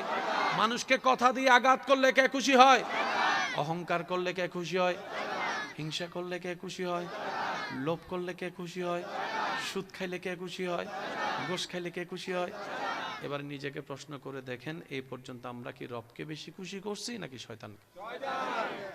এবার আপনার হিসাব আপনি করেন, এতদিন তো অন্যের দোষ ধরছেন। এবার আসুন আমরা একটু দুনিয়াবি হিসাব মিলাই। এখানে আসার সময় মোবাইল এনেছেন, টাকা এনেছেন, কত কিছু এনেছেন। যদি কেউ আপনার থেকে সে মোবাইলটা নিয়ে আপনি ঝগড়া করবেন, কারণ কি? এটা আপনার, আপনি এনেছেন, আপনি কিনেছেন। বলেন তো আসার সময় কি এনেছি আমরা? দুনিয়াতে আসার সময় কি এনেছি? আপনি মাহফিলে আসার পরে আপনাকে একজন আইফোন রাখতে দিছে, ভাই একটা একটু রাখো আমি আসতেছি। কিছুক্ষণ পরে এসে সে আইফোনটা আপনার থেকে নিল, আপনার মন খারাপ লাগবে? বলেন, রাগ লাগবে কেন? আপনি মাথায় মনে বসিয়ে রেখেছেন এটা আমার না, সেজন্য আপনার দিতে খারাপ লাগে নাই। আর যেটা আমার নিজের মনে করে নিয়েছেন, ওই 2 টাকা হারাই গেল টেনশন। আইফোন দিয়ে দিয়েছেন, আপনার এখানেও লাগে নাই, এখানেও লাগে নাই, এটা তো আমার না। আর যে 10 টাকা হারিয়েছে এটা নিয়ে টেনশন কেন? কারণ এটাকে আপনি আমার শব্দটা যোগ লাগিয়েছেন, আমার মনে করেছেন। আমাদের হারাই গেলে আমরা টেনশন করি, কিন্তু ইব্রাহিম নবীর হারানোর পর উনি আরো খুশি। পার্থক্য এখানে মনে রাখবেন, সাধারণ বান্দা আর প্রেমিক আশেক বান্দা এক নয়। সাধারণ বান্দা পান থেকে চুন খসলেই টেনশন আর টেনশন, আর ওদিকে ইব্রাহিম নবীকে আগুনের সামনে বেঁধে রাখছে, ফেলবে, সবার চেহারা মলিন ইব্রাহিম নবীর জন্য, কিন্তু ইব্রাহিম নবীর চেহারায় প্রাণ উজ্জ্বল মুস্কি হাসি। সামান্য শরীরে একটা যদি ক্ষত হয়, আপনার আমার ব্যথা টেনশনের শেষ নাই, সাধারণ বান্দা। আর ওদিকে আল্লাহর পয়গম্বর আইয়ুব আলাইহিস সালামকে বছরের পর বছর এমন রোগে আল্লাহ দান করেছেন, উনি শুকরিয়ার খুশি। শুধু তাই নয়, শুধু তাই নয় ভাই, শুনলে অবাক হয়ে যাবার মতো কথা, উনি সাধারণ বান্দা আর আশেক বান্দা এক। সাধারণ বান্দা জায়গায় জায়গায় ফেল হয়, সামান্য একটা কিছু হইলে অনেকে দেখবেন রোল নাম্বার 1, আল্লাহ তাকে 3 বছর রাখছে 1, সে কোন রকম 2 হইছে। একটা ক্লাসে রোল নাম্বার 1 হয় কয়জন? ছাত্র আছে 100 জন। আপনি স্বার্থপরের মতো একইটা আপনি নিয়ে রাখতে চাচ্ছেন কেন? অন্যরা পাওয়ার অধিকার নাই? এক ক্লাসে রোল নাম্বার 1 কয়জন? সবসময় আপনিই হবেন, তো বাকি 99 জন কি করবে? মনে রাখবেন, ভাগযোগ করে খেলে বরকত হয়, শান্তিও লাগে। একাই আমি পড়ালেখাকে কোনো নিচু দেখাচ্ছি না, আমি শুধু চিন্তা ভাবনার কথা বলতেছি। অনেকে তো এমনও আছে এই 1 নাম্বার রোল নাম্বার 1 অর্জন করার জন্য দিন রাত পরিশ্রম করে। এই মেন্টালিটির দরকার কি? বলেন না, তুই তোর মতো আগা, আমি আমার মতো আগাই, দেখা যাক আল্লাহ পাক কি করে। আপনারা জানেন যে খাবার খুশি মনে খাওয়া হয় আর যে খাবার জোর করে খাওয়া হয় দুইটা এক নয়। পোলাও রস বিরিয়ানি যদি জোর করে আপনাকে চিবিয়ে চিবিয়ে খাওয়ায় আপনার শান্তি লাগবে না, আর যদি খুশি মনে যদি আপনি শাক দিয়ে ভাত খান দেখবেন যে প্রশান্তির ডেকুর আপনি তুলতে পারবেন। সুবহানাল্লাহ। আল্লাহকে নারাজ করে যেন আমরা না চলি। তো যেগুলা চলছি সেগুলা কি করব? বান্দারা যখন সবাই মিলে বলতেছে আল্লাহ এতদিন বুঝি নাই, এখন তো ভুল বুঝতে পারছি, নিজের মতো চলতে গিয়ে আসলে অতি চালাকের গড়াই দড়ি, নিজের পায়ে নিজে কুড়াল মারছি। আল্লাহ আমি তো অতীত ফিরাতে পারবো না, 2000 সাল 2010 সাল 2015-20 সাল তো আমি ফিরাতে পারবো না, বাম খাতা তো লেখা হয়ে গিয়েছে আমার গুনাহ। আল্লাহ আমি এখন কি করব? আমি তো ফিরে যেতে পারি না সেই সালগুলাতে। এই পৃথিবীটা বড্ড সুন্দর, বড় সুন্দর, জীবনটা বড় সুন্দর নিয়ামত। প্রত্যেকটা মানুষের জীবন আল্লাহর দেওয়া একটা বড় নিয়ামত, বড় সুন্দর। আমাদের কাছে জীবনটা তো বিতৃষ্ণা লাগে কেন জানেন? দুইটা কারণ। এক নম্বর, আমরা জীবন দাতাকে নারাজ করে জীবনে চলাচল করি। বাঁচবো তো আর বাঁচবো কয়দিন? একটা সময় মানুষের ধারণা ছিল মৃত্যুবরণ করার আগে দাড়িটা তো সাদা হবে, শরীর দুর্বল হবে। আজকে থেকে 30 বছর আগেও মানুষ এই ধারণা করত। হয়তো আপনারা মুরব্বীরা অনেকে আমার সাথে একমত হবেন। আগে একটা ঘরে মানুষ মারা গেলে পুরা এলাকা খবর হয়ে যেত ওই ঘরের মানুষের সকারাত চলতেছে। এক একজন দৌড়ায় আসতো দেখার জন্য। কেউ বা চামচ করে পানি দিতেন, কেউ বা তেলাওয়াতে ব্যস্ত থাকতেন, আশেপাশে বসতেন। এই সুযোগ কিন্তু, এই দৃশ্য কিন্তু এখন দেখা যায় না। এখন সকালবেলা হোন্ডা নিয়ে বের হয়েছে, দুপুরবেলা শোনা যায় তার লাশটা মেডিকেলে পড়ে আছে। এই যে একটা জীবনের বড় চরম পরিবর্তন চলে আসছে, সবকিছুর পিছনে কিন্তু আমার ক্ষতির পিছনে আপনি দায়ী, আপনার ক্ষতির পিছনে আমি দায়ী। এবার সবাই উত্তরটা দেন। আসার সময় কি নিয়ে আসছি? দুনিয়াতে যা পাইলাম সব কার দান? যাওয়ার সময় আবার সব রেখে চলে যেতে হবে। তাহলে ভাই ভাইয়ের মধ্যে জায়গা নিয়ে এত দ্বন্দ্ব হওয়ার দরকার কি? দ্বন্দ্ব ঝগড়া করে কার কি লাভ হয়েছে আমারে দেখান। সত্যি কথা বলুন, কারো কোনো লাভ? হ্যাঁ, সময় নষ্ট হয়েছে, টেনশন বাড়ছে, কালো চুল সাদা হয়েছে, সম্পর্কের ছিন্ন নষ্ট হয়েছে, ভাই বোনের ভাইয়ের ছেলে বোনের ছেলের ভাই এরকম আত্মীয় স্বজনের বিয়েতে যাওয়া হয় নাই, এতটুক হয়েছে। আহামরি কারো কোনো লাভ? সাধারণ বান্দার আশেক বান্দার ভিতরে আমাদের কোনটা হওয়া উচিত? এটা হলে দুনিয়া আপনার, আখিরাত আপনার। জ্ঞান তখনই বাড়ে যখন আল্লাহ যাকে যতটুকু জ্ঞান দিয়েছেন, বুঝ দিয়েছেন, সমাজ দিয়েছেন, সে অতটুকুর উপর অহংকারকারী না হয়ে শুকরিয়া আদায়কারী হয়।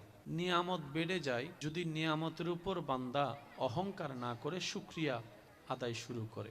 বান্দাকে আল্লাহ যতটুকু কোয়ালিটি দান করেছেন, ভিতরগত বাহিরগত, এই বান্দা হিংসুক অহংকার প্রকাশ না করে যত বিনয়ী হতে থাকবে, আল্লাহ তার নিয়ামতকে তত বাড়াই দিতে থাকে।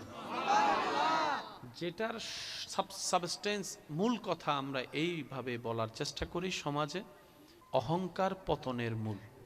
এটা কি একজনের জন্য না সবার জন্য? এটা কি অন্য ধর্মের মানুষের জন্য নাকি মুসলমানও আছে?